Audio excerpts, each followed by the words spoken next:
I didn't tell you this when we were on the phone, but I forwarded your cards to the Late Show with David Letterman, and they want to meet you. How soon can you get up there? I was like, are you kidding me? I said, I'll be there tomorrow. And I asked my mom. My mom shared some of her airline miles, and I flew up there, and they offered me a job to work on the Late Show. And I was just stunned and thrilled. It was the greatest thing that could have ever happened to me. Hey, it's Rocky. Welcome to Richer Soul. Today's guest is Mark Hentemann, the executive producer of The Family Guy Show.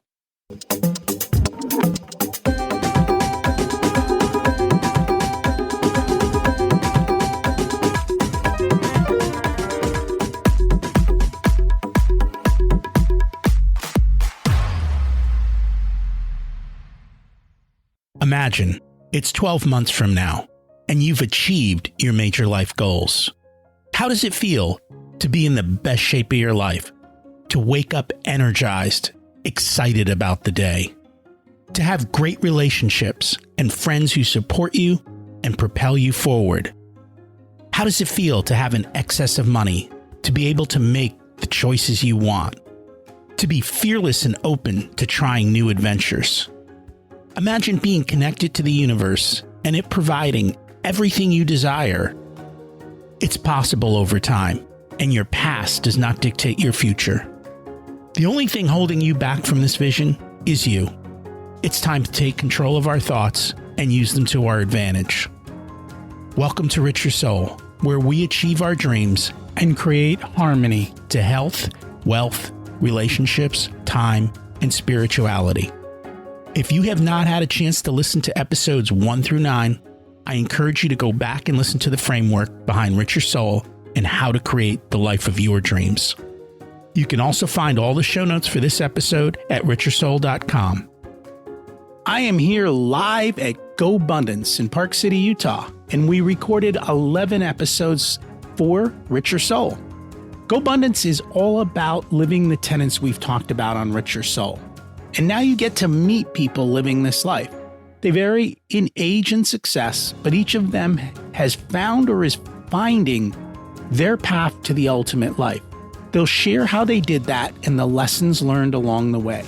I hope they inspire you to find your tribe and take action to live your ultimate life. These bonus episodes will all release on Thursday each week and have GB and the episode number of the series, so it's easy for you to differentiate these from our normal weekly episodes. This series is brought to you by the Profit Answer Man podcast, where I help business owners ensure they are always profitable and can afford the life of their dreams. Check it out if you're a business owner. Today's guest is Mark Hentemann. He is an Emmy-nominated writer, producer, voice actor in television, and an original writer on the show Family Guy. He has run Family Guy, created shows for Fox and MTV, written for David Letterman, and major studio feature films. After struggling as a starving artist, Mark used his first script payments in 1999 to buy a duplex in Los Angeles as a hedge against the uncertainties of an entertainment career. Real estate became a passion side hustle, and since then, Mark has built a $150 million multifamily portfolio alongside his writing career and founded Quantum Capital, which syndicates in Austin, Texas, Los Angeles, Denver, and Phoenix. Mark's mission is to help people achieve financial freedom through real estate so they don't have to become television writers. Let's meet Mark. Welcome to Richer Soul, Mark Hentemann. It's great to have you join us today. Thank you. Great to be here, Rocky. And I'm excited to learn from you today. We like to start at the beginning. What was it like when you were growing up, and how much did your family and school teach you about money? I grew up in Ohio, and my family was hardworking, middle class, maybe slightly upper middle class for Ohio. My dad worked extremely hard, and I didn't learn much about money except to be very careful with it. And so we never spent a lot of money. And I never learned much about investing as a kid. It was always just the work ethic, develop a strong work ethic. And that's kind of how I went through school. School teach you anything about money? School, not too much. I went to a Jesuit high school and learned Latin and all that stuff. Learned math, but nobody ever brought up, it's silly. I don't know why they don't bring up one of the most critical things to know going through life. How to build wealth, right? We go to all this school for the sole purpose of building wealth. Right. And they don't teach us the one thing we're supposed to know. I know. Crazy. So yeah, I went to college in Ohio at a state school, and I was a organizational communication major, whatever that was supposed to be. I'm not quite sure what that was supposed to be. But when I was in college, I started a humor magazine at our campus, and I spent a lot of my college career drawing cartoons and writing articles for it. And that was just a fun activity as I was getting this degree that I wasn't really sure what I was ever going to do with. So after school, I was kicking around a little bit, and a friend showed me an ad in a magazine for a greeting card writer at American Greetings. And so I had nothing to lose. So I took a bunch of the cartoons that I had drawn, and I basically put them on a folded pieces of paper and said, "Happy birthday," and sent them in. And miraculously, they called me and they said, we like your cartoons. We like your jokes. You want to come in and meet. And they ended up hiring me in the alternative humor department at American Greetings.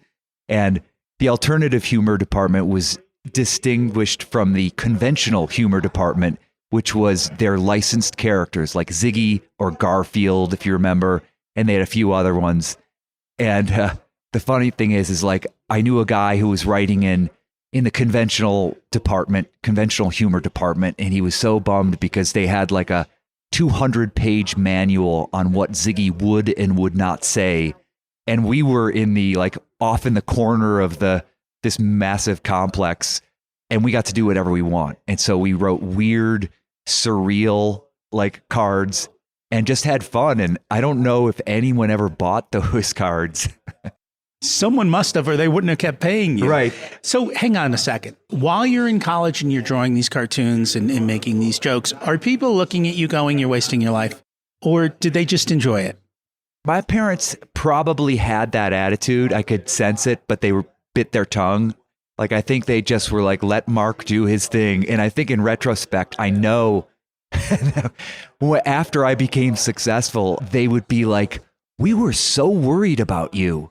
And I'm like, I'm glad you didn't show it because I never sensed that from you guys. It's just one of those things, when you see a kid kind of goofing off, everyone's like, what's going to happen to him? Right. And a writer, nobody knew anybody who ever worked in the entertainment business. So it sounded like a pipe dream. Was there a favorite card you did during all those years? Oh, man, I would have to think back. I usually drew cartoons and then just would put happy anniversary on the inside or something.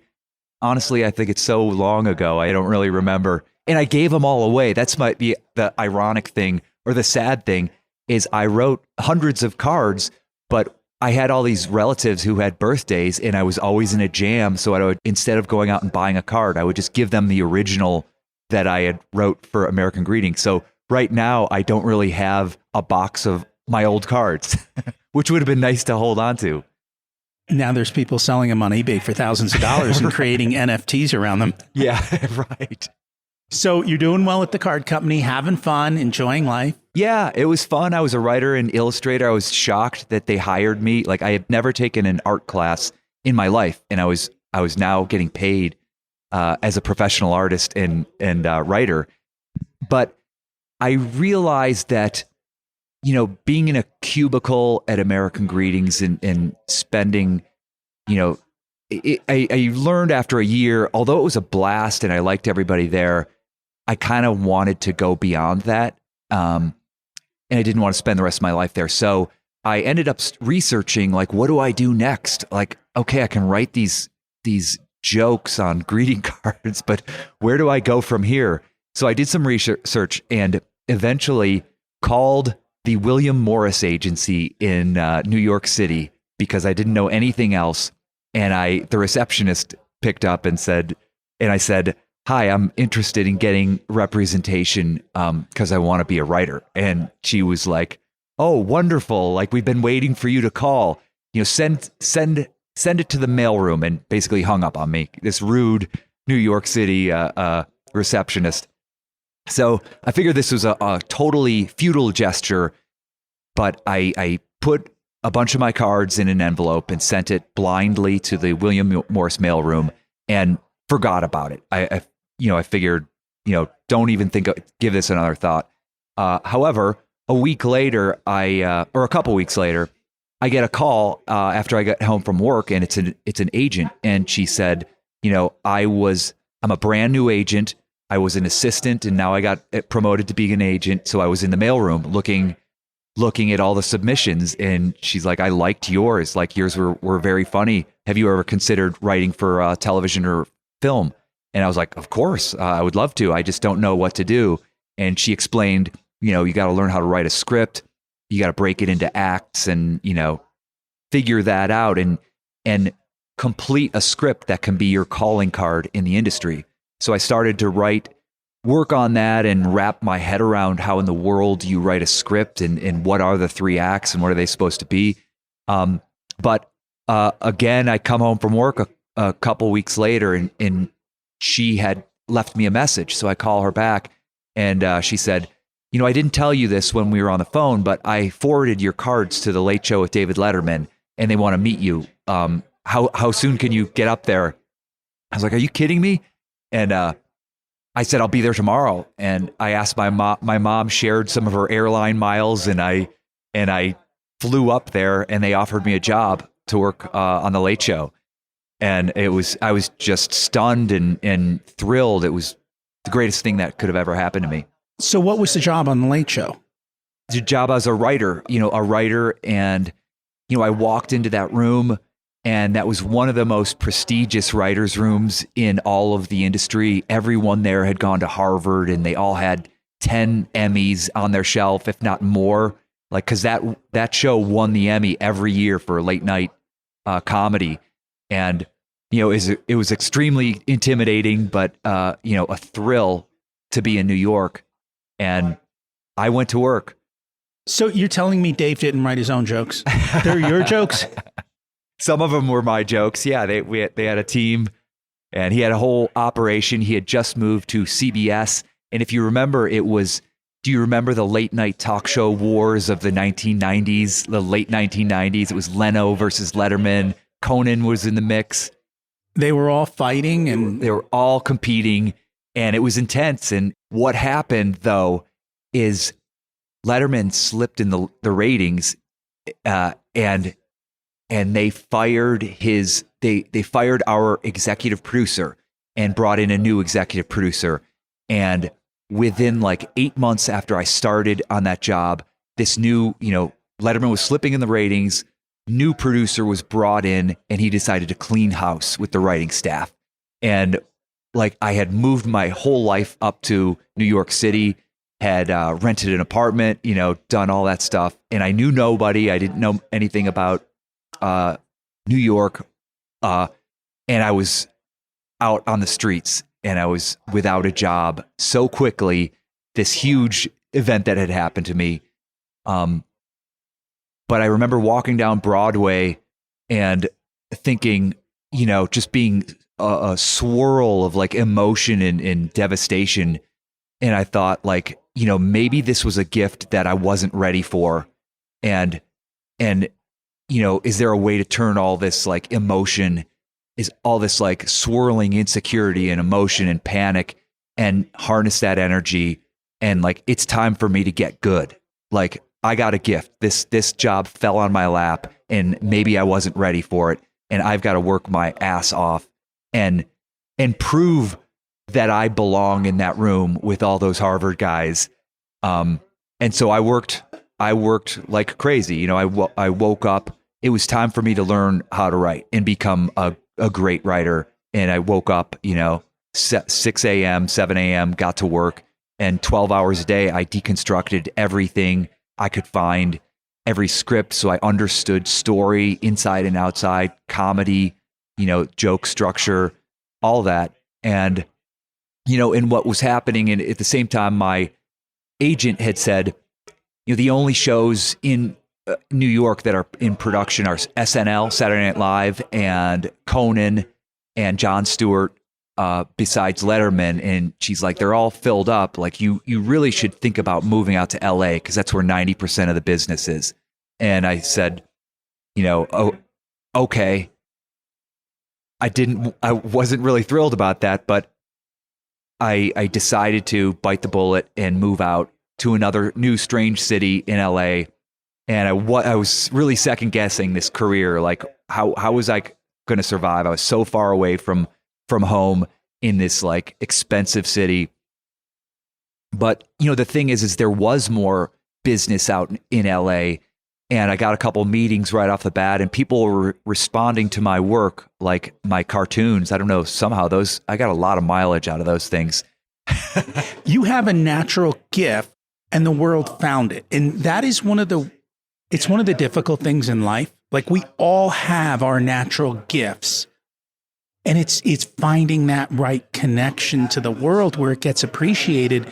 And too often is not. Like, as I'm hearing you tell the story, it's like you don't think much of your natural gift at this point in your life, do you? You're an imposter.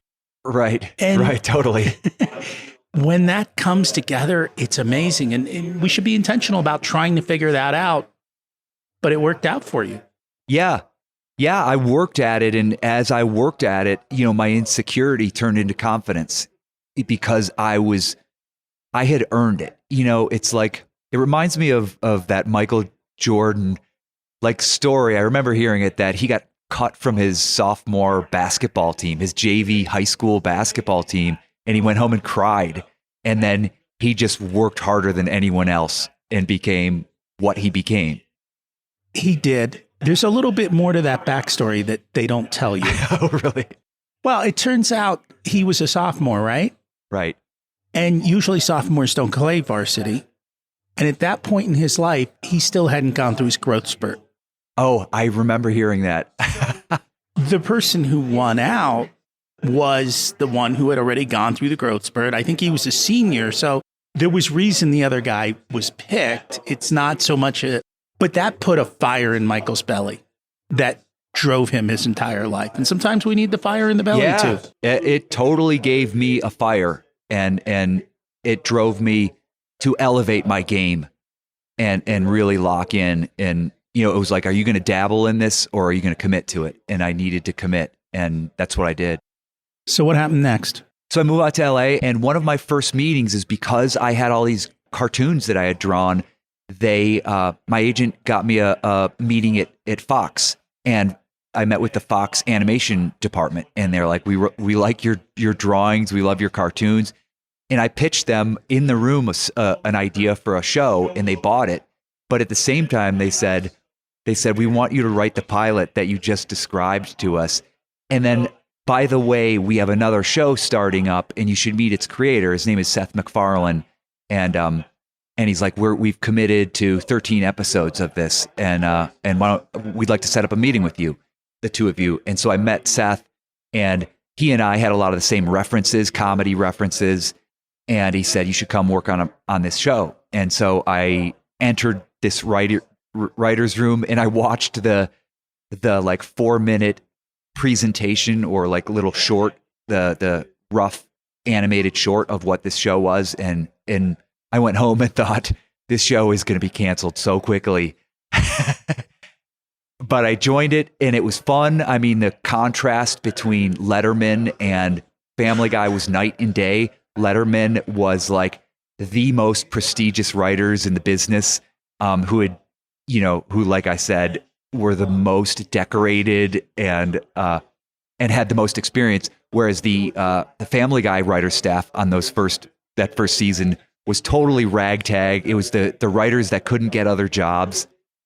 And we went in that room, and it was fun. It was more fun than Letterman, less pressure. And we got to define what the show was. Unlike another contrast to Letterman. Letterman had been doing it for 15 years. There were words that he would and would not say, and you had to learn his cadences, his show, and there was no altering from that. Because you had to follow his voice. Voice, right. and the structure that had been in place for 15 years. Family Guy was a complete unknown at that time. So everybody, this sort of small ragtag group we had, everybody brought in their own references. And it was part of the fun is like, I knew what my references were, what I watched and was influenced by growing up. I brought that in, and then other people came in with their influences, and it became this like mix, and we learned from each other and fed off of each other, and we kind of created what Family Guy became, and it was very fun. So how long were you there?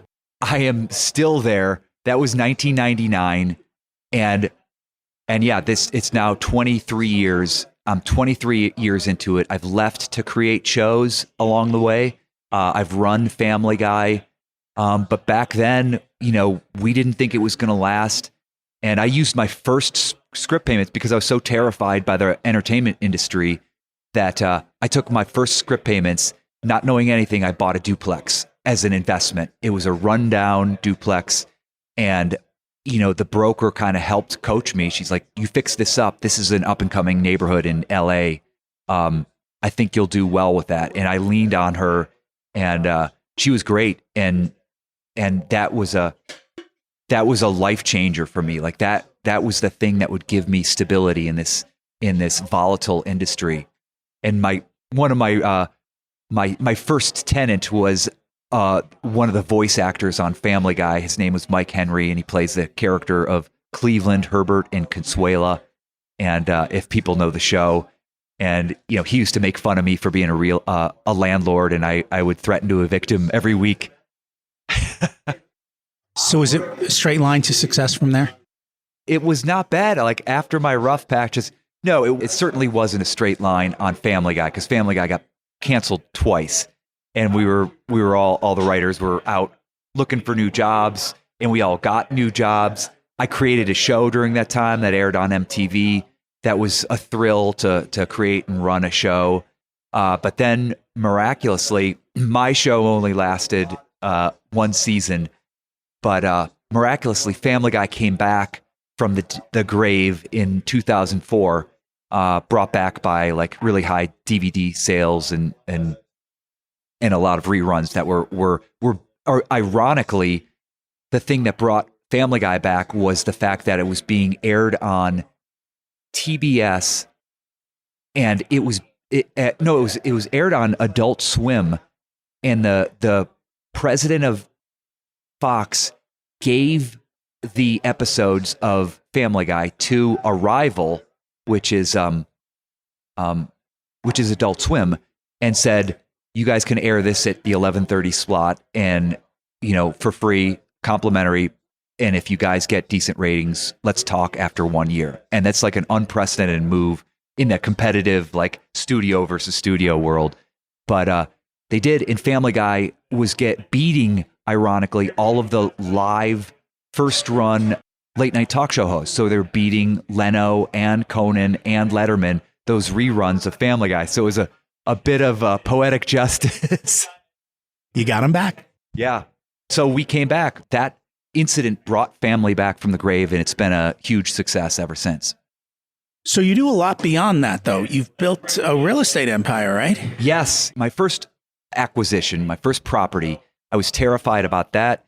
I didn't know what I was doing, but I read, every book I could on real estate, and I rehabbed that.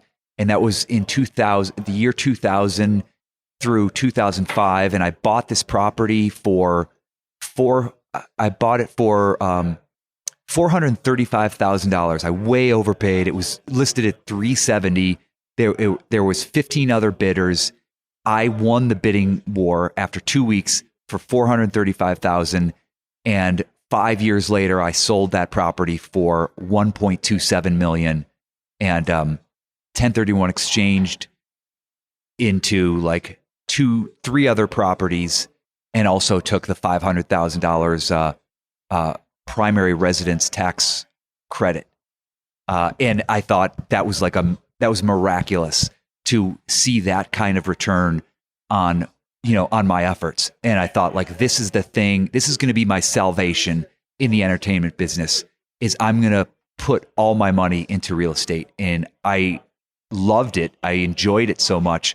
I'm like, I was committed to had become a virtuous cycle because when I earned money, I had no interest in a fancy car or any of the sort of the trappings of Hollywood.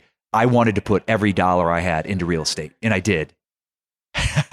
Smart move, right? You can spend your money the way you choose, and you can spend it on things that appreciate or depreciate. Right. Right. And most cars depreciate. Occasionally, there are certain high-end ones that can hold their value, but you can't drive them. So that's no fun anyway, right? Right. And if you're in LA, they might get stolen. So Right. You've got to watch that. Now, so this is coming out to 2005, you said, which a couple of years later, real estate took a tank. Did you get hit by any of that? I did. As a matter of fact, I probably had 6 multifamily properties, fairly small in LA by 2006. And at the same time, I had become an evangelist for real estate to all of my writing colleagues. You know, we were all in the same boat. We were all young and making some money, making some good money while it was lasting. But we had also experienced cancellations. And so I would say, tell everybody, do yourself a favor, invest your money in real estate. This is such a volatile business. You've got to do yourself that favor and start building, your wealth and your fallback at least. And to my surprise, they all agreed on it because they all saw what I was doing. And they seemed to be impressed by that. But ironically, none of them would do it on their own. There was some kind of fear. Maybe writers are fearful inherently. Everyone's fearful. Everybody's fearful. I mean, most people want to get involved in real estate. And there's a lot of people who spend a lot of money to get educated on how to get involved in real estate. And none of them do their first deal. And those that do their first deal and it doesn't go as planned, give up. Give up. So, yeah, it's everywhere. Yeah. What happened in my trying to convince my buddies, my best friends, to do this thing for themselves, what it ended up becoming is they would be like, well, you won't stop talking about this. Like, so why don't you find properties and we'll give you money? And I was like, okay, I'll shepherd you through that. And it was not a syndication. I didn't charge anybody anything. I just brought them along. And so that became, my quasi first partnership / syndication. And we bought, ironically, in October of 2008. It was a distressed deal in LA. The sellers were suing each other. I thought it was a good opportunity. And while we were in escrow, right after removing contingencies, Lehman Brothers crashes, followed by Bear Stearns, and the whole global economy plunged into recession. And I thought, oh crap, like this is the first time I've brought 5 of my writing friends and I see them every day and I'm going to lose all their money. I'm never going to hear the end of it in that writer's room. So how'd it go? So I braced myself. I was a little depressed for those first year or so. But what was happening, ironically, is I had bought workforce housing in an up-and-coming neighborhood. And I found that during the Great Recession, I had also bought it at a steep discount because the owners were at war with each other. So they had to get rid of this thing. And I took it off their hands. But during the Great Recession, knock on wood, our units were staying full because people in A class and B class were moving down because they were getting job cuts. There were people losing their houses and becoming renters. And there was pressure on our rents and our occupancy stayed high and our rents, to my shock, were inching upwards. And so I went through 2008. I wasn't owning real estate. I was in the stock market side of it because I thought real estate was overvalued at that point. But coming out of it, people were so fearful of real estate that even people who owned houses didn't want to buy another one because they bought this house in 2006, 2007, got burned badly, lost their job, got foreclosed on, and they're like, real estate sucks. I'm going to be a renter for life. And so that's why your demand went up. Right. There was clear demand. The only thing that I did that I experienced that was negative during that time, during that stretch, is in the early years, maybe 2011. So I bought in 2008, maybe 2010. The bank that was lending to us said, we had lent you at a 75% LTV, but now we've discounted all properties in our portfolio due to the recession, and we want you to put in some more money just to get you to what we feel is 75% leverage. So it was an easy thing to pay, but I can't say that nothing ever happened to me. We did feel it in that way. And as long as you had the cash and could cover, it was fine. And this is what people don't realize with bank financing. When times go bad, they start pulling your lines of credit. And that's what we told everyone back in the beginning of COVID in, I guess it was March 2020. We're like, hey, if you've got lines of credit, pull on them now, max them out, put the cash aside, because if your banks start pulling back, at least the money's in your hands, not theirs. Right.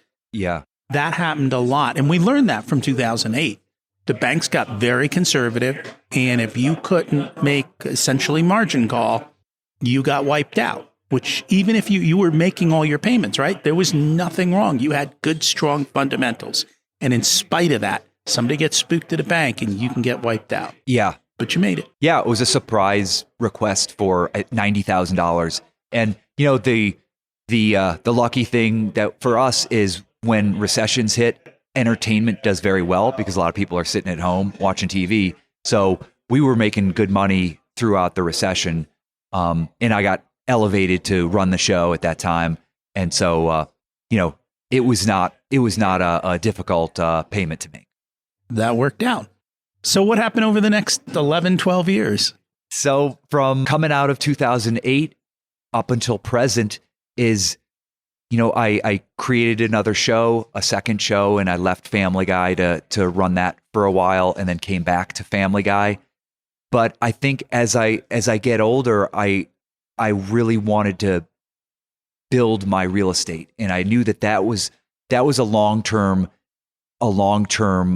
pursuit. I thought like I will phase out of the writing business at some point because I'll probably no longer be keeping up with pop culture. And I don't want to have to be a slave to what's happening in pop culture, but I would like to continue with real estate. You just have to do pop culture for us older people. Right. I think that's what Family Guy is actually doing. We're doing jokes for people in their 50s, 40s or 50s now. We're doing still doing 1980s jokes, still doing Back to the Future references and all the John Hughes movies instead of doing what's happening now. And so that would resonate because I understand those. I have no idea what's going on now. I couldn't understand any of it. Have you ever read the book Ready Player One? Because that whole thing, a big premise of that was all the 80s and 90s jokes. Oh, right. No, I haven't read the book. I think you'd enjoy that. Okay. Coming from our generation, it's like a big throwback to what's going on. And then it's a view of what the world looks like going forward. Oh, cool. So it's kind of an interesting. Spielberg did the movie on that one. He actually wrote. It's one of the few things where you go from book to movie that it wasn't so bad. Oh, cool. But the book is always better. Yeah. In the entertainment space. So we're here at GoBundance. What brought you to GoBundance? I think like as I was trying to grow my company, which is called Quantum Capital, and we've been syndicating, I guess like my first partnership was that one in 2008, but coming out of it in 2014, 13, 14, 15, I was buying aggressively and I wanted to formalize my real estate investment. And I created this company called Quantum Capital and we started doing syndications. And I was bringing on initially a lot of my writer friends, people I knew in the business. And I started getting on a number of podcasts. And that's where I started hearing from GoBundance. Often the host would interview me and then afterwards we'd just be talking and sometimes they'd drop, oh, you should think about joining GoBundance. It's this group and there's a lot of real estate investors as well as other people who are, just striving in whatever field they're in. And, it's a good group of connections and people who support each other. And eventually, I thought initially I was like, well, what is this cult type thing?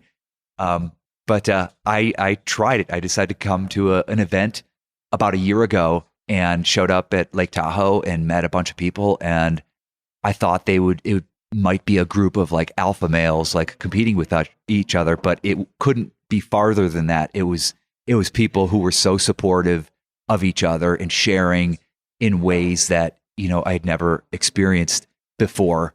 And we're there to help each other, and the strength of a network.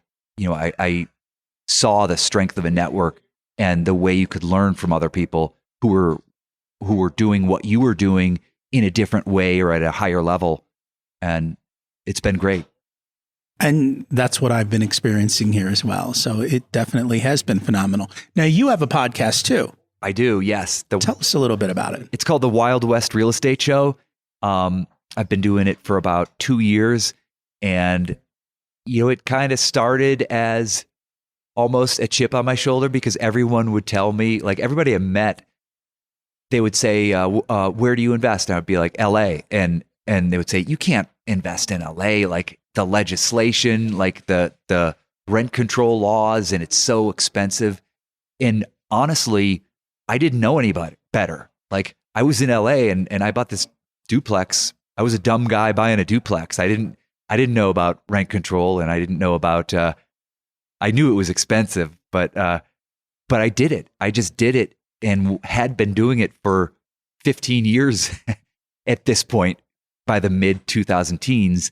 And I had never lost money, and they all, I had phenomenal returns and had built a ton of wealth. And people were telling me like, you can't invest in LA. I'm like, well, what have I been doing all this time?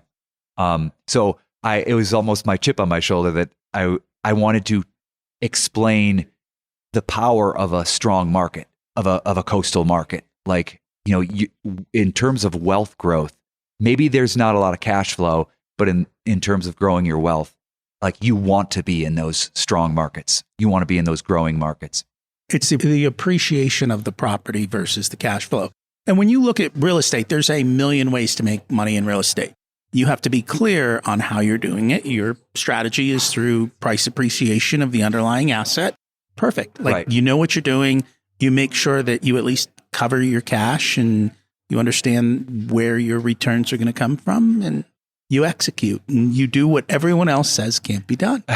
Right. That's exactly it. I saw the value of a strong market, of a growing market, combined with the two other things is value add and workforce. I was never an A-class investor, and I was never a turnkey investor. I always looked for, this is my dumb guy approach that in the mid 2000s is how I would find properties, is I would go on LoopNet and do a screening for lowest cost per square foot, because I knew that the average LA property was selling at about $500 a square foot, and if I could pick up, I saw these properties that I could pick up for $250 a square foot, and I knew that if I could buy those properties, and they always were value add, they were always mom and pop and undervalued.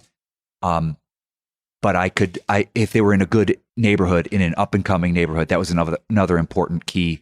I would buy those, and they were always working for me. I could do that repeat over and over and over again.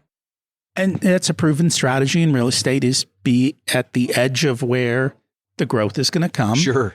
And there are a lot of people who have bought real estate, and over 30 years, they never did anything. Like, they never updated anything. They never improved it. And if you can find an ugly piece of property that can be improved without spending a lot of money, you essentially find gold mines. Right. Yeah. And LA was growing, and I believed, I recognized the power of a strong market. So I moved to Austin, started investing in Austin, and then Denver. And we've been in those three markets. And I think at this point, I don't even know how many. I think we probably have 35 properties across all of those. Well, congratulations. Yes. And congratulations for moving out into other hot and up and coming markets. So right. Your strategy has proven to work well. Is there anything else that you wanted to talk about today that we didn't get a chance to? I don't know what your listeners tune in for, but that's my journey. This is the story of my journey, and not always easy. And if I can help anybody, I'm happy to. And if they want to reach out, or they could check out our website at quantumcapitalinc.com. Yeah, I enjoy it. Here's my final story: is I was wanting to buy a property in LA probably 5 years ago, and I had battled this seller through the brokers, was battling with this seller, going back and forth, and they were fighting over everything. And finally, we came to terms, and I was waiting for the seller to sign my counter. And I waited a few days, and I didn't hear anything. So I call the broker and I say, "What's the deal? I thought we had an agreement on this thing." And he goes, "Don't worry, you've got an agreement. The seller, his family's in town for his 100th birthday, and so he's tied up for now, but he'll sign it." And I was like, "What? This guy who's been like busting my chops is 100?" And he immediately was like, "This is my hero. Like, this is what I want to do when I'm 100. Like, still being in the fray, in the arena." And I was like, "That's my new goal. Is I want to do that. I want to do real estate until I'm 100." Hey, that works. It's a great way to do it. So did you see last night's talk? I did. Yes. He's turning 70. I looked at him. I'm like, wow, if I could do that at 70, half of that, I'd be thrilled. Unbelievable. Yeah. I couldn't believe it. I couldn't either. That was amazing. So I think that the reality is of the world of the future, being old doesn't mean you have to be old. You're right. Correct. Yes. It's all a mindset. You get a choice. If people would like to find you and connect, the website is best that you mentioned earlier. You can go ahead and repeat that. Sure. It's quantumcapitalinc.com is my company, Quantum Capital, or you can reach out to me directly at Mark Hentemann, which is my full name, MarkHentemann at me.com. And we will put that in the show notes. Thank you so much for joining us today. Thanks for having me. I love how Mark just sent in his work without any expectation he would get hired. And yet he continually did. How often do we just not try? Someone has to write for these shows. Mark's attitude is, why not him? What about you? Where have you held yourself back? Do you need to put yourself into a bigger room with people who pull you up?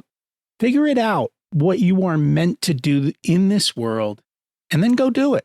Thanks for listening. If you enjoyed this episode, would you please share it? I'd appreciate that. Have an abundant week.